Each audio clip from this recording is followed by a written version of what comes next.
right to occupy the vacancy in my mind. I used to be in the dean's office, now I'm on the dean's list. Teachers didn't want to hear from me, now I come up in their discussions. My GPA stands for guilt, patience, and accomplishments. So while other dads gather around the table and talk about their kids, my dad pulls up YouTube videos on his iPhone and says, I bet your kid can't do this. What's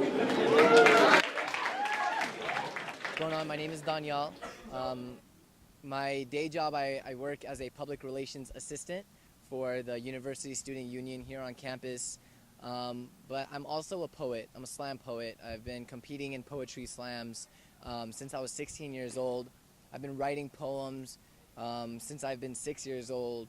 And before I learned English, I really learned poetry, and to me, that's all there really is. He's fearless, I suppose, on the stage. He loves it. You can tell that by the way he performs his poetry that he really loves it. He enjoys it. I enjoy watching him. My inspirations of poetry would definitely be Arthur Rimbaud. Back in the day, he was the sickest poet I've ever heard, that I've ever read in my life. Walt Whitman, definitely.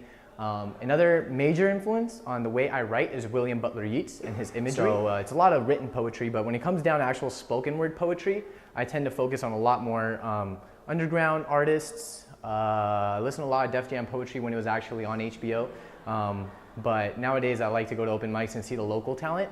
So in a way, local talent kind of influences me, and that's basically where I draw my influences from. So at work, I'm a corporate businessman. I do public relations. I work with public, and I definitely keep the USU's image intact. When I'm a poet, I'm a completely different guy. I talk differently, I walk differently. But when I'm a poet, I'm more of I let the real me come out.